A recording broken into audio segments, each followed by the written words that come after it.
हिंदी के एक नए एपिसोड में आपका स्वागत है। इस वीडियो में हम मुख्यतः बात करने वाले हैं दो अपडेट्स के बारे में और दोनों भारतीय वायुसेना से फिलहाल तो संबंधित है। आपको हमने हाल ही में बताया कि रशिया के जो प्रेसिडेंट है व्लादिमीर पुतिन ये भारत आने वाले हैं।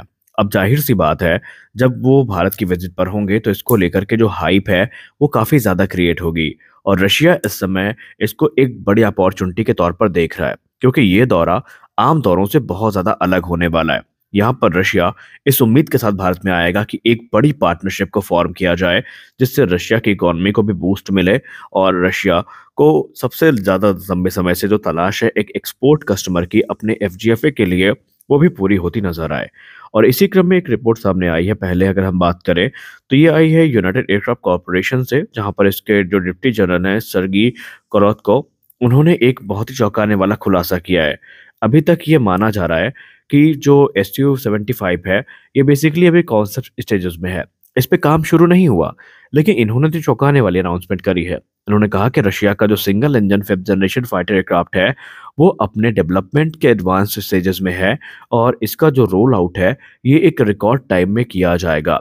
रशिया की अगर हम स्टेट ओन न्यूज़ एजेंसी जिसका नाम टैश है यानी TASS है, इनकी बात माने तो उन्होंने भी ये क्लेम किया है कि रशिया का जो एयरक्राफ्ट डेवलपमेंट प्रोग्राम है ये पोटेंशियल मार्केट अपील को देखते हुए काफ़ी कम समय में आपको देखने को मिल जाएगा।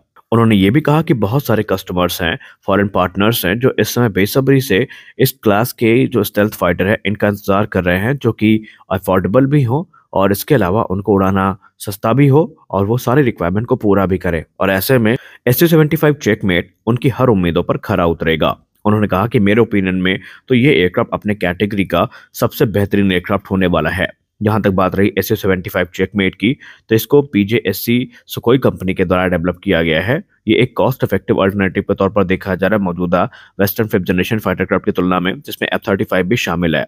अब अगर हम की फीचर्स की बात करें तो उन्होंने इसके की फीचर्स पे भी बात करी है। उन्होंने कहा कि सबसे बड़ा की फीचर्स तो है कि इसका स्टेल्थ डिजाइन ही इसकी सबसे बड़ी ताकत होगी। बीतते समय के साथ इसको काफी ज्यादा इम्प्रूव किया गया है और अब इसमें जो एडवांस रेडार एब्जॉर्बिंग मटेरियल्स हैं इनको इनकॉर्पोरेट किया गया है और इसके अलावा जो एडवांस शेपिंग है आपको देखने को मिल जाती है, जो कि रेडार से क्रॉस सेक्शन को रिड्यूस करने में एक महत्वपूर्ण भूमिका निभाती है। इसमें एक सिंगल इंजन का प्रयोग किया जाएगा, जो कि ऑपरेशनल जो कॉस्ट है और मेंटेनेंस कॉस्ट है उसको रिड्यूस करने में एक महत्वपूर्ण भूमिका निभाएगा, जबकि इसकी जो हाई परफॉर्मेंस है उसको वो मेंटेन करके रखेगा। उसमें कोई भी आपको गिरता हुआ क्रम देखने को नहीं मिलेगा। मल्टी रोल कैपल ये एयरक्राफ्ट होगा। आमतौर पर उन्होंने कहा कि लोग इसको एक एयर सुपियोरिटी फाइटर के तौर पर देखते हैं, लेकिन हम स्पष्ट कर दें कि ये एयर सुपियोरिटी फाइटर तो होगा, लेकिन इसके अलावा ये उतना ही बेहतरीन ग्राउंड अटैक रोल में परफॉर्म करेगा और रिकॉनेसेंस मिशन भी इसकी सहायता से पूरे किए जा सकते हैं। इसमें एडवांस एवियोनिक देखने को मिलेंगी, जो कि मुख्यतः SU-57 फैलन से बोरो करी जाएगी। और सबसे खास चीज़ तो उन्होंने ये भी कही कि फ्यूचर कंपैटिबिलिटी के साथ ये देखने को मिलेगा, यानी जैसे जैसे टेक्नोलॉजिकल एडवांसमेंट होती रहेगी इनको वो चीज़ें मिलती रहेंगी। SU-75 चेकमेट की जहाँ तक बात रही तो इससे पहले मार्च 2021 जो एयर शो है उसमें अनवील किया गया था और उसके बाद रशिया ने इसका जो इंटरनेशनल डेब्यू है ये दुबई एयर शो 2021 में रखा था। और उसके बाद से उन्होंने कुछ देशों का नाम है जो स्पष्ट तौर पर लिया था और उनको ये लगता है कि ये देश फिलहाल इस एयरक्राफ्ट का इंतजार कर रहे हैं।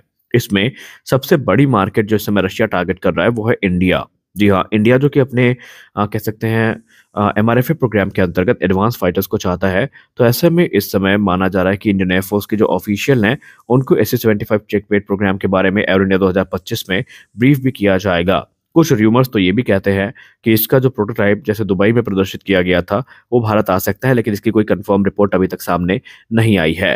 दूसरा र्यूमर ये कहता है कि जैसे चाइना के एयर शो में SU-57 फैलन की एंट्री हुई थी, तो एक और एंट्री भारत के एयर शो में भी हो सकती है। और इसको लेकर के रशिया से स्पष्टीकरण तो नहीं आया है, लेकिन अगर हम जो डिफेंस वॉचर है उनकी बात करें तो वो यही दावा करते हैं कि हो ना हो इनमें से कोई एक एयरक्राफ्ट आपको एरो इंडिया 2025 में देखने को अवश्य मिलेगा। जैसे F-35 ने सबको सरप्राइज किया था, वैसे रशिया भी सरप्राइज कर सकता है। रशिया की तरफ से जो बयान जारी करे गए हैं इसको लेकर के, उसमें एक चीज तो कही गई है कि रशिया भारत का जो डिफेंस पार्टनरशिप है वो आज का नहीं है, दशकों पुराना है और जितना अच्छे से रशिया इंडियन एयरफोर्स की नीड को समझता है कोई और देश नहीं समझ सकता। उन्होंने कहा अगर भारतीय वायुसेना चाहे तो उनके लिए दोनों एयरक्राफ्ट के जो दरवाजे हैं वो खुले हैं, फिर चाहे भारतीय वायुसेना वायुसेना Su-57 फैलन को कंसीडर करे या फिर जो Su-25 चेकमेट प्लेटफॉर्म है इसको कंसीडर करे, रशिया दोनों तरीके से कंफर्टेबल है। रशिया पहले से ही जो Su-75 चेकमेट है इसको बार बार जो कॉस्ट एडवांटेज है इसके पैमाने पर तौल रहा है, और उन्होंने कहा कि अगर आप इसको F-35 से कंपेयर करते हैं तो ये ना सिर्फ सस्ता है बल्कि ये ज़्यादा घातक भी होने वाला है। और सबसे खास बात तो ये है कि रशिया ने स्पष्ट शब्दों पर यह कह दिया है कि मेक इन इंडिया इनिशिएटिव को सपोर्ट करने के लिए वो हर कोलैबोरेशन करने के लिए तैयार है।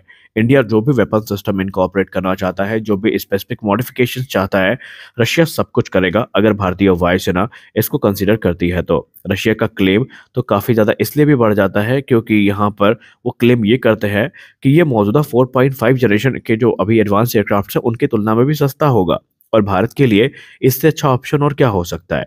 तो सवाल ये उठता है कि आखिरकार रशिया का ये क्लेम किस बलबूते पे है? क्या भारत ने भी कोई इंटरेस्ट दिखाया है? क्योंकि जाहिर सी बात है आपके मन में क्वेश्चन आया होगा कि अगर अगला अगला देश इतना कॉन्फिडेंटली बोल रहा है तो इसका मतलब ये है कि उसे आगे से कुछ हिंट तो मिला ही होगा।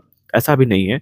भारत ने जब से एमका प्रोग्राम की शुरुआत करी है, भारत ने कभी भी एफजेफए को लेकर खुल के बात नहीं करी, और भारत ने या भारतीय वायुसेना ने स्पष्ट तौर पर यह नहीं कहा कि वो फॉरेन एफजेफए की तलाश कर रहे हैं।